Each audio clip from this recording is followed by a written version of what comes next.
এখানে মাপতে গিয়ে গ্রাউন্ডটা আবার মেইন বোর্ডের মধ্যে ধরেন না, কাজ হবে না।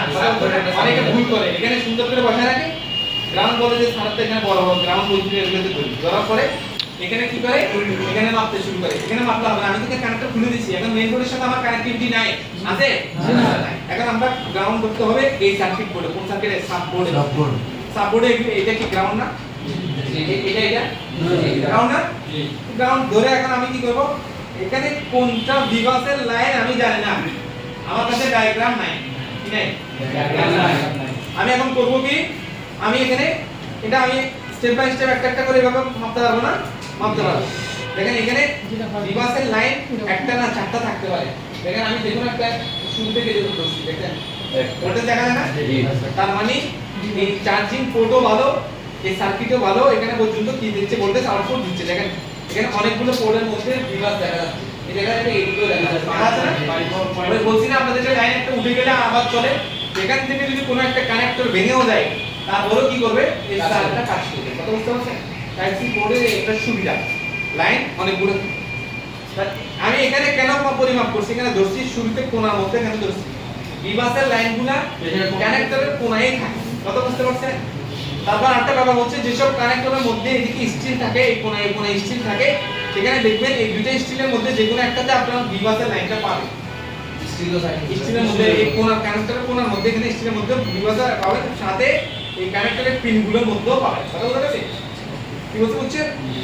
তাহলে আমরা এখন সাববোর্ড ভালো পাইলাম, ঠিক আছে? এর পরবর্তীতে যখন আমাদের চার্জ হয় না, আমরা শুধু চার্জ হয় না বলবো, কেন বলবো? যাতে আমরা সামনের গুলো শিখতে পারি, ঠিক আছে? আমাদের হয়তো একটা চার্জ হয় কিন্তু আমরা বলবো চার্জ হচ্ছে না, এরপর আমরা কি করব, নেক্সট কি করব সেটা শিখবো, ঠিক আছে? এরপর আমরা কানেক্টরটা এখানে সংযুক্ত করে দিই। সংযুক্ত করার পরে আমরা করব কি, আমরা এই বিজুলি কেবলটা ভালো আছে কিনা দেখব। এই বিজুলি কেবল যদি ভালো আছে কিনা দেখতে যাই, আমার এখানে কি গ্রাউন্ড কোনটা, বিভাস কোনটা আমার চেক করতে হবে না? চেক করতে হবে না? এই বিভাসের লাইনটা সব সময় দেখবেন বড় থাকে, বড় বড় এরকম বড় থাকে, দেখা যায় এই পুরোটাই একটা বিভাস লাইন। এই বিভাস লাইন এখানের মধ্যে চারটা কানেক্টরের সাথে একসাথে কানেক্ট হয়ে গেছে না? দেখেন এটা বড় থাকে, বড় থাকলে ছোট থাকলে আমি বুঝি না, আমি চিনি না এটা, ঠিক আছে? চিনা না যে এখন আমি এখানে গ্রাউন্ড কোথায় দেব, আমি গ্রাউন্ডও চিনতেছি না, ঠিক আছে? আমি এখন যেহেতু সাববোর্ডের সাথে কানেক্টিভিটি করছিলাম, কানেক্ট করছি, এজন্য আমি সাববোর্ডের গ্রাউন্ডে দেব, ঠিক আছে? এরপর আমি কি করব, এখানে আমি এখানে আবার চেক দিব, এখানে চেক দিব, ঠিক আছে? তাহলে এখানে আসছে ভোল্টেজ, আসে আসে না? ভোল্টেজ আসে, তার মানে আমার এখানে কানেক্টর এখানে পর্যন্ত কি আছে, ভালো আছে। অনেক সময় দেখা যাবে এখানে 5.2 ভোল্ট ওখানে নিতে পাইছিলাম, এখানে এসে দেখা যাচ্ছে 4.5 4.3 4.4 এরকম দেখা যাচ্ছে ভোল্টেজ, কিন্তু ভোল্টেজ কি হয়ে গেছে, গায়েব হয়ে গেছে। গায়েব কখন হয়, যখন রেজিস্ট্যান্স তৈরি হয়ে যায় তখন গায়েব হয়ে যায়। কথা বুঝতে পারছেন?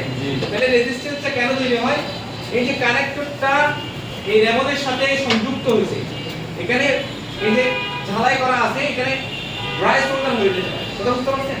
ইলেকট্রিসিটি পাস হইতে গেলে রেজিস্ট্যান্স তৈরি হয়ে যেতে পারে, তখন এখানে দেখা যায় ভোল্টেজ কম, আউটপুট হাই। তার মানে এখানে 5 ভোল্ট পুরোপুরি না পেয়ে আমি কিছুটা কি হয়ে গেছে, কম পাচ্ছি, তখন আমাদের স্লো চার্জিং প্রবলেম হয়, অনেক সময় নো চার্জিং সমস্যা হয়। মানে বেশি অতিরিক্ত ভোল্টেজ কমে গেলে নো চার্জিং হবে, যদি হালকা পাতলা 0.5 ট্যাপ এরকম কমে তাহলে আমাদের স্লো চার্জিং। কথা বুঝতে পারছেন? আমার ইনপুট কমে গেছে। কথা বুঝতে পারছেন? তাহলে আমার করতে হবে কি, তখন কি করবেন, তখন এখানের বিভাস থেকে এখানে জাম্পার করে দিবেন। অনেকে দেখবেন রেমন থেকে জাম্পার করে, রেমন কি করে, এখানে বিভাস এখানে পাইছে না, এখানে বসে দিয়ে এখান থেকে টান নিয়ে কি করে, এই যে দেখেন বিভাস এখানে পাওয়া গেছে না, এই রেমন থেকে এখানে বসে দিয়ে ওই পাশে অথবা এই পাশে যেদিকে ইচ্ছে ঘষে এখান থেকে একটা টান নিয়ে এখানে সংযুক্ত করে দেবেন, তাই সাথে মেইন বোর্ডের মধ্যে। তো মেইন বোর্ডের মধ্যে এখনকার যত সার্কিট বোর্ড আছে সবগুলোতে এসব কানেক্টরের পাশে আপনি টেস্ট পয়েন্ট পাবেন। কি পাবেন? কালকে দেখাইছিলাম না, টেস্ট পয়েন্ট দেখাইছি না, এই টেস্ট পয়েন্ট পাবেন। তো আমরা জ্বালাই এখানে কানেক্টরের নিচে কোনো দিকে করব না, কানেক্টর নষ্ট করব না, আমরা কোথায় জ্বালাই করব, টেস্ট পয়েন্টে জ্বালাই করব। কথা বুঝতে পারছেন?